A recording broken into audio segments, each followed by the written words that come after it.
Now, we keep talking about audiences here and the terrifying prospect of having to work with audiences. And I felt that since we have this cheerful green don't panic message at the core of the report this year, we should have a don't panic type speaker here as well today. To help us approach the difficult audience question is Anna Higgs. Some of you may know her as Commissioner and Head of Digital at Film 4. She has recently been appointed Creative Director at Nowness, which is a video channel which is showcasing the best in culture. Please welcome Anna Higgs. Oi. I broke my pen. Never mind. Thank you, Johanna, and thank you everyone for having me here today. Wow, my voice is really loud in my own head now. It's really exciting always to be in a room with a group of people passionate about cinema and about ensuring that our industry stays relevant and stays sustainable. This talk that I'm going to give you now is a version of one that I first gave at a UK conference towards the end of last year, and it was a conference for exhibitors and distributors coming together and understanding new ways to collaborate and work together. And I hope, actually, having just heard what's been spoken, none of it hopefully will be new to you, because a lot of what I'm talking about is what's covered here, but hopefully there'll be some useful project examples in it, and just the examples will hopefully add further fuel to your fires, and not just say don't panic, but say, grab things and move forward. I'll also be talking in very broad strokes to get through the overall picture, but this whole talk I will make available. I've done an adapted version on my Medium channel, and I'll share the link on Twitter and with the Nostradamus team, so you can have the whole blog. There'll be links and everything, and you can dig away to your heart's content. I also hope I can kind of see people, so if I'm speaking too quickly, wave at me. It's just like there's a distant glitter ball in the background at the moment. But as you'll see from this presentation, I grew up in the 80s, and I'm really hoping that most of these references work for this Scandinavian audience. Can I check how many people have seen Ghostbusters? Okay, good, we're all fine. Ghostbusters is one of my absolute favourite films. This is not... And because it's a seminal genre mashup, it's comedy, it's horror, it's sci-fi, and it also has an incredibly large number of very, very solid life lessons. This one is a particular favourite of mine. I'll just let you all absorb that. So if you ask me, I shall say yes. And there's going to be a lot of 80s movies reference in this talk. There are no high art slides here, really, until we get to my beautiful new job at Nowness. But I believe sometimes the simplest things are the most true. It's something that Todd Haynes said in a recent BAFTA talk. And I think, therefore, they're most effective at breaking through. So that's my reason for 80s movie celebration in this talk. So we know that we're in a good land. So what often, when you ask people about what the digital age brings to our formerly analogue world, you get this sort of reaction.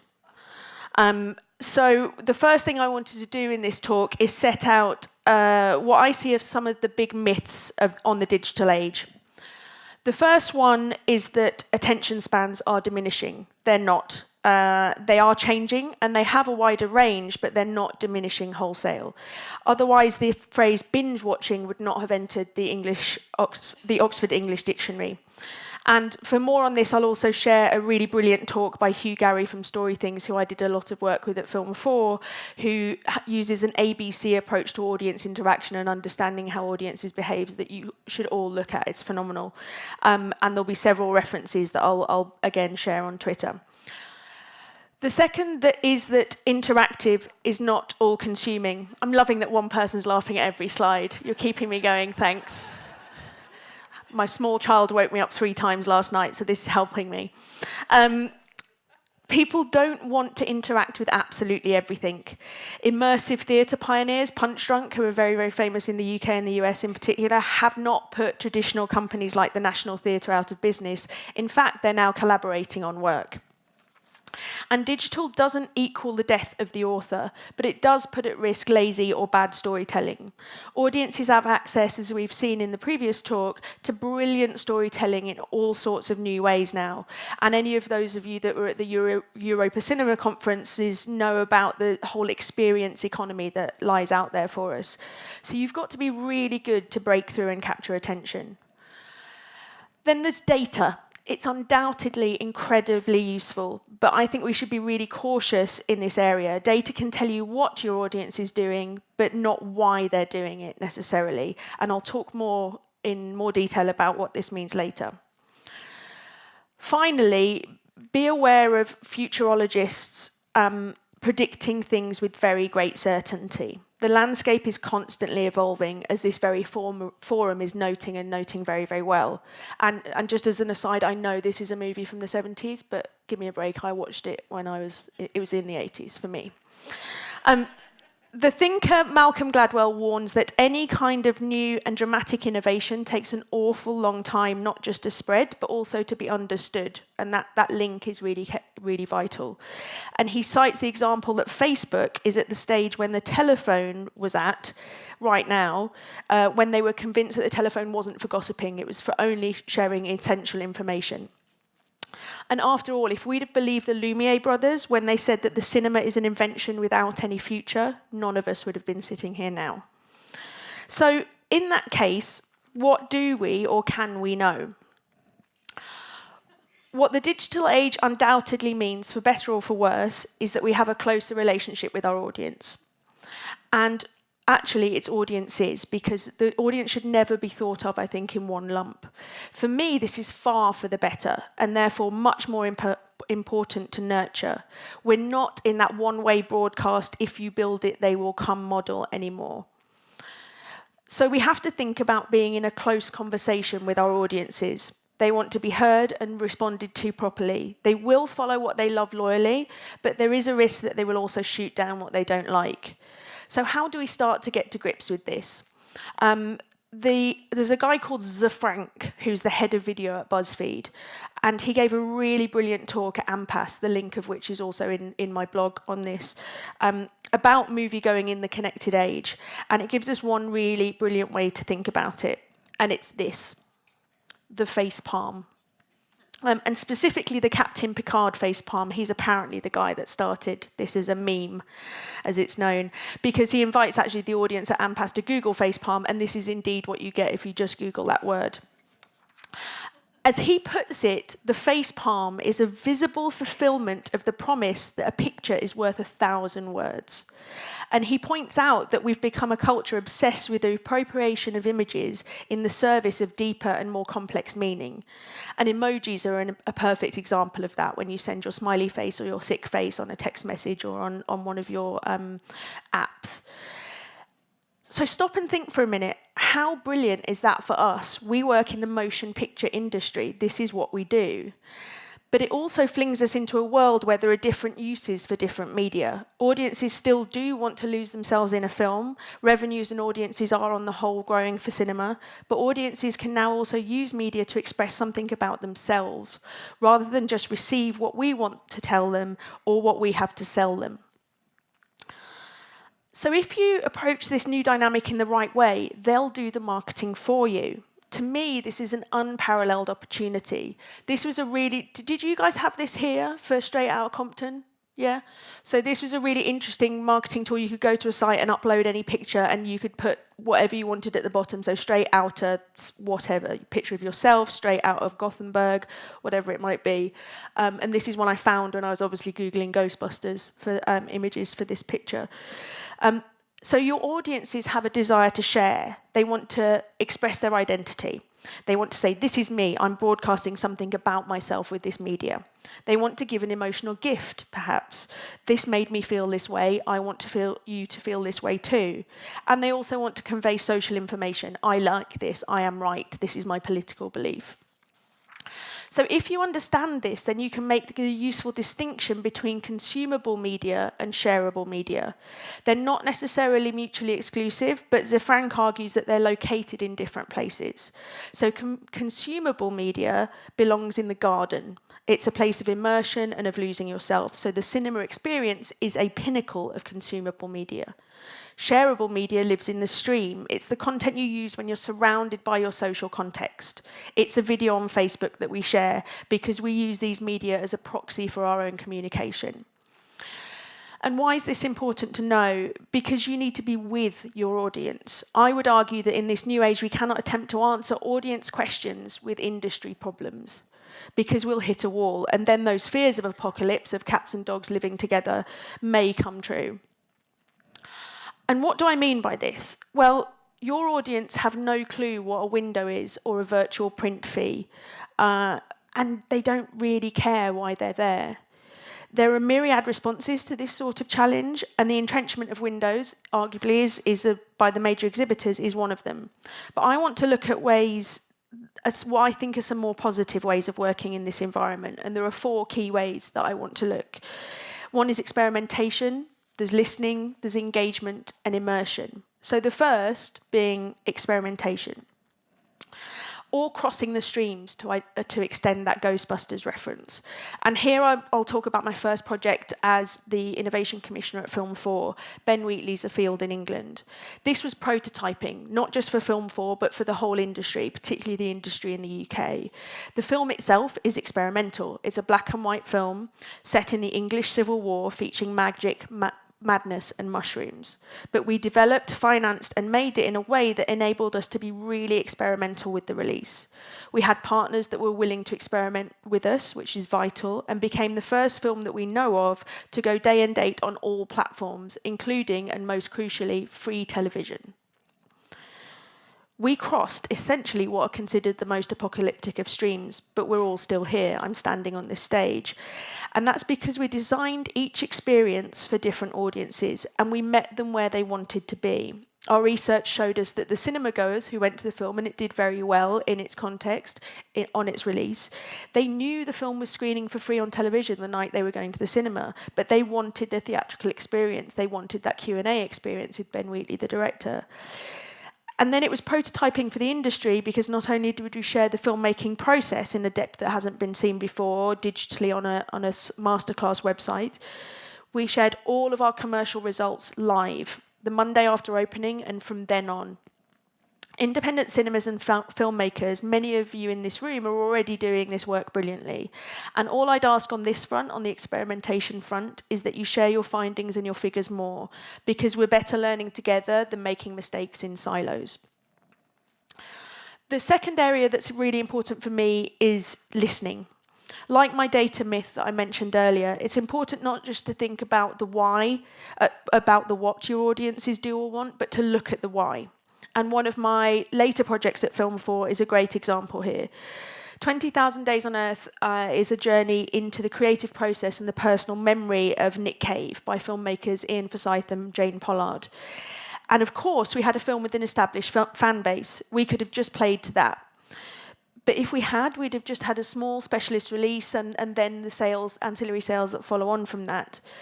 And it wasn't good enough for us, for what we'd invested, or for the phenomenal film that Ian and Jane had made. So we really sat and thought about what the film was really about, and it was about the role that memory has in shaping all of us. So we worked on a digital project and a release that would feed a core, passionate fan base, but also bring in a much wider audience by encouraging circulation with shareable media. So what do superfans want? They want to be in a room with Nick. They want to connect personally. So we launched the film at a very special premiere from the Barbican, which is one of London's top auditoria for classical music and all sorts of wonderful theatre, with appearances from Nick and his collaborators. And then we thought about, what do wider audiences want? They want to express themselves in those ways I talked about earlier. So inspired by Nick's own story from a part of the film, we created the Digital Museum of Important Shit. This image this image-centric Twitter site it was Twitter-driven rather, grew really rapidly, filling with stories from around the world and outdoing a huge BBC project in terms of its submissions to the museum, which was great for us. And the overall result was a film that went from a potentially small music doc to the highest grossing documentary of 2014 in the UK, and it won critical acclaim around the world as well as being nominated for a BAFTA. The third area, as I mentioned, is around engagement, bringing your audience in as early as possible and throughout that filmmaking process. It's something I did as a producer with The People versus George Lucas. Again, those giant niches come to play.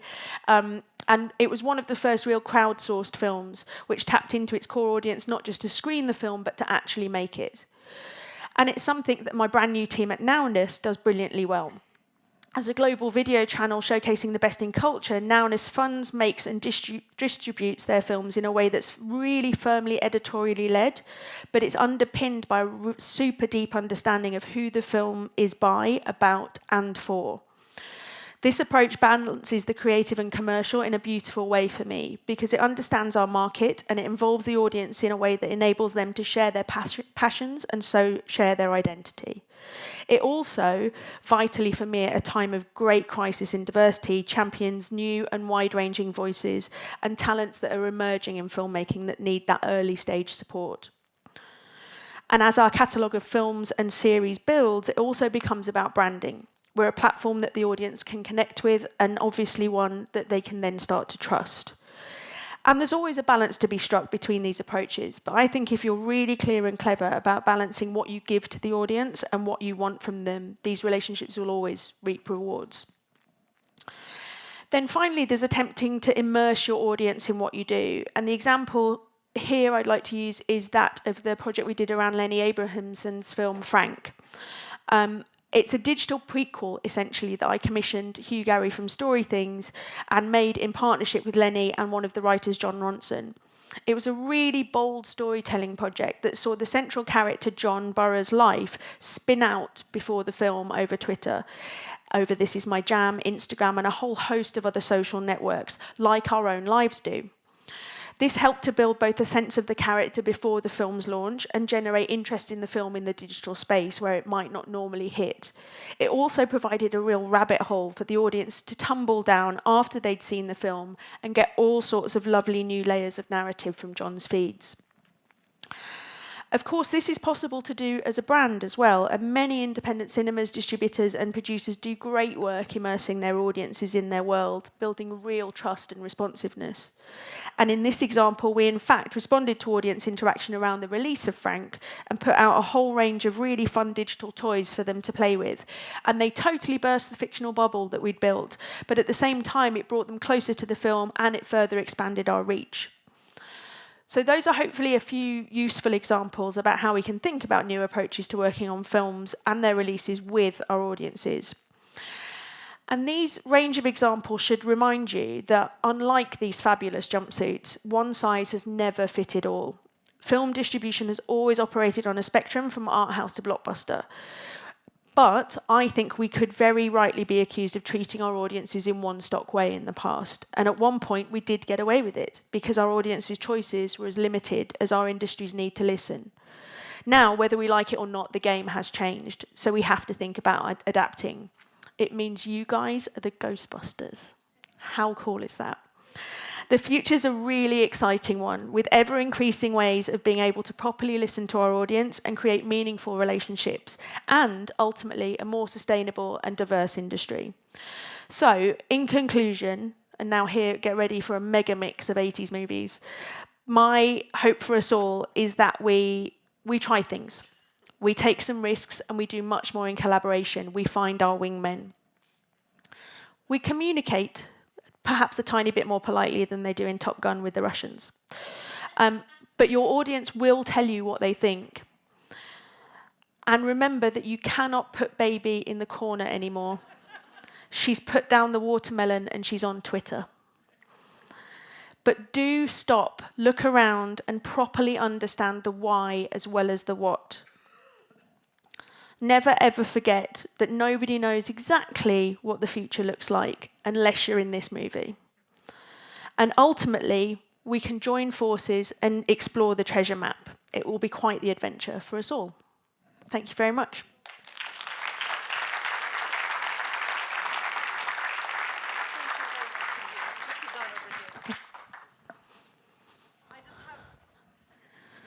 I just have one or two follow-up questions before we ask the panel to join us. First, thank you for saying the word megamix. I'm pretty sure I haven't heard that for 20 years. I wonder if, I mean, obviously I agree with all of your conclusions. Do you want me to sit here? Yeah, no, that's great. I would just like to ask, if I'm a filmmaker, say, if I'm a producer, and I'm in the business of making movies, and I haven't really been in the business of building audience relationships, and perhaps even I worry that my commissioner or the distribution path that is happening for my project, nobody else is going to be in charge of that either. So it falls on me as the film's producer. Who do I need on my team if I don't know how to do this? What kind of person am I looking for? It's incredibly difficult, actually, and I think some filmmakers are doing outstanding jobs developing, almost removing all of the other layers of the film, kind of doing full disintermediation of the film landscape, and some are just taking it on. But there's a role that's starting to evolve that you're seeing that's called the PMD, a producer that specialises in marketing and distribution, and that's someone that can kind of come in and help you with that thinking. The BFI in the UK has a fund that will support that through their distribution funding and help you start to think about that from an early stage when they start to develop or production fund a film. But I think actually what you need on your team, and another kind of big myth bust for me is that you don't need people that know everything about the internet. You need people that you need to understand your story. You need to, working with Lenny and with Ed on Frank was an extraordinary experience because Lenny used Twitter, but pretty much that was about the extent of his experience with social media, and talking to a filmmaker like Lenny about opening up his entire narrative and having a character explore that, be explorable outside the confines of his incredibly well-crafted and constructed film was at first terrifying. But I think what you need is an openness, and he had a real openness, and he got very, very excited about the ability to have people come to his film before with an added level of nuance and understanding and a kind of added level of eagerness to discover the world that he'd created. So I think you need people to help you navigate some of that, to understand how interactions work on different platforms. But then I think you also need partners that are willing to say, yes, let's look at that. So with A Field in England, for example, that for us was Picture House, who are in a very privileged position of being a great art house exhibitor as well as a distributor. So they have their own cinemas within which and through which they can distribute. So they're able to take a few more risks. And I think then you need somebody who is willing to spend the time talking and listening to that audience. So it can be anyone that's done a crowdfunding campaign knows that it becomes a full-time job, and you almost can't spend the time making the film that you're actually raising the money for because you have 10,000 funders that want to know things the whole time. So you have to be very realistic about the fact that you do add cost. I mean, there is probably at least one person working full-time next to you through the whole process. But what we need to sort of understand, or make our funders understand, because this is not necessarily a legitimate cost still in many budgets, or not considered to be, is that either you take this cost at the beginning or you don't make the movie at all or nobody will see it. That's the actual trade-off that we're talking about. Yeah, and I think it's an extension of age-old debates that have happened with distribution anyway. You know, the number of distributors I know that have been, particularly with first-time filmmakers or low-budget filmmaking, where you get delivered a film and you have no stills. It's like, why didn't you set aside money for a press kit and stills and the stuff that is hugely legitimate cost for marketing and connecting with audience? It's the same territory now. If you're not thinking about how you might be talking on social about your film, how you might be leveraging the different brands, not necessarily creating a brand for your film. The great thing to see is now that people like Curzon and Picture House are developing wonderful brands of their own and therefore are able to push their films through those channels. And actually a lot of distributors now have those people in-house. So it's about, if you're selling early or if you have a funding partner that is part of your distribution package early on, I think that those are easier buttons to push. But it's definitely something that I think you joining up funders behind understanding that development and production funding also needs to think about distribution from a much earlier phase. Yeah, that's very, very interesting. I just realized something, that you talk about consumable media and shareable media. So one of the things we are saying is that even though you are making something that is consumable media, to be able to market it, it needs to have some shareable parts. Or it needs to be something around it that is shareable. And one thing, eventually it's going to end up on platforms where that happens sort of on its own. But it is a little bit backwards, that you're preventing people in a way from marketing it online for as long as it is in the theaters. There's something, you need to make it available for people to engage with earlier on. Yeah, definitely. Yeah. And I think the Straight Outta Compton example is a really good one of giving give your logo out, give footage out, give bits of your imagery out to the public. They want to play with that stuff. They want to dig into that world. And some of the big studio movies, Prometheus did some really interesting stuff around that, where they were having all kinds of audience engagement and investment, so you could discover pictures of what the ship would look like and engaging a rabid fan community really early. So it's being done on certain levels, but I think the more that you can think about that at low budgets and thinking about engaging with, whether it be character, whether it be with your filmmakers, whether it be themes. I talk, when I mentor first-time filmmakers a lot, it's about looking at what's in your toolbox for your particular film or your particular team.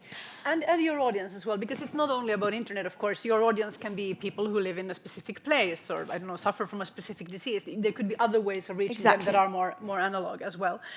I'm going to say thank you at this point, ladies and gentlemen, Anna Higgs. Thanks.